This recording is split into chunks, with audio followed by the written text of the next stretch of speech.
अपने हाथों को उठा के बोलो, खुदा बाप, तूने मेरे बोझ को क्रूस पर उठाया ताकि मैं आसान जीवन जीऊं, मैं दबा और कुचला हुआ ना रहूं। तूने इस वचन को पूरा किया जो तूने कहा था कि हे दुनिया के थके हारे और बोझ नीचे दबे लोगों, मेरे पास आओ और मैं तुम्हें विश्राम दूंगा। तेरे जीवित नाम में पिता, आज की इस वचन को तेरे हाथों में सौंपते हैं। तेरे लोग इस वचन को सुने और बोझों से आजाद हो। प्रभु यीशु मसीह के पवित्र और सामर्थी नाम में हम मांगते हैं, आमीन, आमीन, हालेलुया। तारीफ करो जोर से, जोर से, जोर से, जोर से। आज के वर्ड के लिए खुदावंद का आत्मा जो चर्च में कर रहा है, खासकर पिछले कुछ हफ्तों से लगातार जो ग्रेस चर्च पे उतरी है, उस ग्रेस के लिए मेरा बिलीव है कि खुदावंद अपने मकसद के तहत ऐसा करता है। खुदावंद अपनी लास्ट दिनों में, इस कटनी के दिनों में अपने लोगों को छूकर, उन्हें डिलीवर करके, उन्हें अनंत जीवन के लिए, उन्हें स्वर्ग राज्य के लिए तैयार कर रहा है। मैं जानता हूं आपकी लाइफ की ब्लेसिंग इस बात पे डिपेंड करती है कि आप लोग परमेश्वर के राज्य में रूहों को जीतने के लिए क्या कर रहे हैं। और एक्चुअल में इसीलिए परमेश्वर ने आपको बनाया है। आपके बनाए जाने का मकसद जो था वो यही था। जब परमेश्वर ने आपको बनाया, आपके साथ सहभागिता की, उसके बाद वो सहभागिता टूटी, इंसान पापी हुआ, जीसस क्राइस्ट आए, और अब उसका मकसद यही है कि वो कार्य जो प्रभु यीशु मसीह ने क्रूस पे किया, हम उसको हर जगह बता सकें। अब आपको ये बात समझनी है और बड़े ध्यान से समझनी है कि अगर आपकी लाइफ रूहों को बचाने के लिए सेपरेटेड नहीं है, डेडिकेटेड नहीं है, अलगताई में नहीं है, फोकस्ड नहीं है, तो आप वो सब चीज़ें मिस कर जाते हैं जो खुदावंद ने परफेक्शन में आपकी लाइफ के लिए रखी हैं। वो आपकी लाइफ की मैरिज हो सकती है, आपका फाइनेंस हो सकता है, हर एक चीज़, हर एक आपकी लाइफ के एंगल में परमेश्वर ने आपके लिए परफेक्ट ब्लेसिंग्स रखी हैं। एक ब्लेसिंग, दो तरह की ब्लेसिंग्स हैं। एक है परफेक्ट ब्लेसिंग्स, जहां आप परमेश्वर की योजनाओं को पूरा करते हैं और परमेश्वर परफेक्टली आपको ब्लेस करता है। एक है ऐसी ब्लेसिंग जिसमें ब्लेसिंग भी है और श्राप भी है, दुख भी इन्वॉल्व है, जो इंसान अपनी मर्जी से अपनी जिंदगी में उतारता है। उस ब्लेसिंग में, उस पैसे में दुख भी मिले होंगे, उस शादी में दुख भी मिले होंगे, लेकिन जो खुदा की ओर से आता है उसमें वो दुख नहीं मिलाता। लेकिन क्या है परमेश्वर का हार्ट कि आप वो कर सकें और परमेश्वर से परफेक्ट लाइफ जी सकें, उसको ले सकें, क्योंकि परमेश्वर ने आपको आशीषों और श्राप दोनों के लिए नहीं चुना है। उसने आपको ब्लेसिंग्स के लिए ही चुना है। अब जब परमेश्वर ने एक अपने नबी को बोला कि तुम, जब लोग तुम्हें पैसा देकर इजराइलियों को श्राप देने के लिए बुलाएं तो मत जाना, तो ये परमेश्वर की, उसकी लाइफ के लिए परफेक्ट विल थी। लेकिन वो ढीठ था, लालची था वो नबी। और बाइबल कहती है कि अंदर वो बार बार प्रभु से, प्रभु मैं चला जाऊंगा, प्रभु मैं ऐसा नहीं बोलूंगा, प्रभु मैं चला जाऊंगा, क्योंकि परमेश्वर को मालूम था कि ये जाएगा।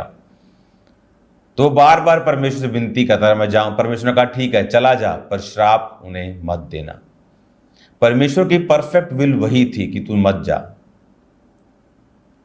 लेकिन वो परफेक्ट विल में ना रहकर नीचे की इच्छा में गया, जहां परमेश्वर के श्राप भी हैं और आशीषें भी हैं। और बाद में अगर आप उस नबी की जिंदगी को देखेंगे तो उसने श्रापों को हासिल किया। परमेश्वर एक जेंटल परमेश्वर है, वो आपको फोर्सफुली हिट नहीं करता किसी भी काम के लिए, पुश नहीं करता किसी भी वर्क के लिए। लेकिन क्या आपकी जिंदगियां परमेश्वर के सुसमाचार के लिए, सोल सेविंग्स के लिए, रूहों को बचाने के लिए क्या डेडिकेटेड हैं? चाहे आप डॉक्टर हैं, चाहे आप बिजनेसमैन हैं, चाहे आप होम मेकर हैं, हाउसवाइफ है, कुछ भी नाम दे दीजिए, लेकिन क्या आपकी लाइफ का जो मेन फोकस है वो रूहों को बचाना है या नहीं? जब आपकी लाइफ का मेन फोकस कि आप बिजनेस कर रहे हैं, लेकिन बैक ऑफ योर माइंड, आपके दिमाग के पीछे यही चल रहा है कि ये खुदावंद की महिमा के लिए है, मैं इस जगह पे जाऊंगा और सभी डॉक्टर्स को बचा लूंगा, मैं ये बिजनेस करूंगा, सब अपने व्यापारियों को यीशु मसीह के बारे में बताऊंगा, मैं इस पैसे को परमेश्वर के लिए इस्तेमाल करूंगा, चर्च में ये काम होने वाला है, मैं ये काम करूंगा, मैं ये टीवी प्रोग्राम का हिस्सा बनूंगा, मैं इसको स्पॉन्सर करूंगा। ऐसी चीज़ें आपके माइंड में, आपके दिमाग में होनी चाहिए। तब फिर आप समझते हैं इन चीज़ों को कि परमेश्वर ने आपको ब्लेसिंग देना स्टार्ट कर दिया है जब आप इस तरह से सोचना और चलना। कुछ लोग सोचते हैं पर करते नहीं, सोचते हैं अपने बिजनेस को डेडिकेट कर देंगे, लेकिन कभी टाइथ नहीं, कभी ऑफरिंग्स नहीं, कभी सैक्रिफिशियल गिविंग्स नहीं, और इसी वजह से वो परफेक्ट लाइफ जो प्रभु उन्हें देना चाहता है उनकी लाइफ में नहीं आती। क्योंकि जब आप सोल सेविंग में मैं हूं और आप हैं, तो हमारी ब्लेसिंग्स दूसरों से कहीं अधिक होंगी। कई पास्टर सेवकाई में होकर भी सोल सेविंग का नहीं सोच रहे हैं। इमेजिन करो, आप खुद पास्टर हैं लेकिन सोल सेविंग का कोई चांस नहीं है। वो जगह ले ली, वो बेच दी, बस दैट्स इट। उधर चले गए, वो काम कर लिया, उससे मिल लिया, लेकिन उन्हें मालूम नहीं कि उनका मेजर प्राइम पर्पस परमेश्वर ने किस लिए उनको चुना है। अगर आपकी लाइफ सोल सेविंग के लिए डेडिकेटेड है, आप मिस नहीं करेंगे जो परमेश्वर ने आपके लिए रखा हुआ है। आपको प्रेयर्स करनी है सब चर्च मेंबर्स को सोल सेविंग के लिए, खुदावंद के प्लान्स जाहिर हों जो 2024 के लिए परमेश्वर मुझे दे रहा है, उनके लिए सब फंड्स, उनके लिए सब चीज़ें परमेश्वर उनका इंतज़ाम करे, क्योंकि वो बहुत एक पावरफुल परमेश्वर की कमांड है जो परमेश्वर ने मुझे दी है करने के लिए। हजारों और लाखों और करोड़ों रूहें उससे बचाई जाएंगी। हालेलुया। रेडी रहो, अपनी लाइफ को इस तरह का बनाओ, इस तरह का सेपरेशन में, डेडिकेशन में, फोकस लाइफ रखो कि आप सोल सेविंग कर सकें। आप बाइबल में देखेंगे जहां जहां सोल सेविंग जिस चर्च का मेन मकसद था, वहां रूहें भी बचती थी, वहां मिरेकल्स भी होते थे, वहां लोग दरिद्रता से, गरीबी के श्रापों से आज़ाद भी होते थे। हालेलुया। बहुत तरह की ट्रेन्स हैं दुनिया में। मुझे याद है एक बार बहुत बचपन में मैं एक ऐसी ट्रेन में था जो हर छोटे से छोटे गांव में भी रुक के जा रही थी, और जहां 1 घंटे में पहुंचना चाहिए था 1.5 घंटे में, वहां 2.5 घंटे में वो पहुंचा रही थी। क्योंकि ट्रेन में फर्क है। और अगर कोई सुपरफास्ट ट्रेन जाए तो सिर्फ 35 से 40 मिनट लेगी, एक नॉर्मल ट्रेन जाए तो 1.25 घंटा लेगी, 1 घंटा लेगी। लेकिन अगर पैसेंजर ट्रेन उसको बोलते थे वो जाए तो वो 2-2.5 घंटे लेती थी। आज पता नहीं वो चलती हैं ऐसी ट्रेन्स के नहीं, लेकिन उसी तरह से चर्चिस भी हैं, उसी तरह से लोग भी हैं।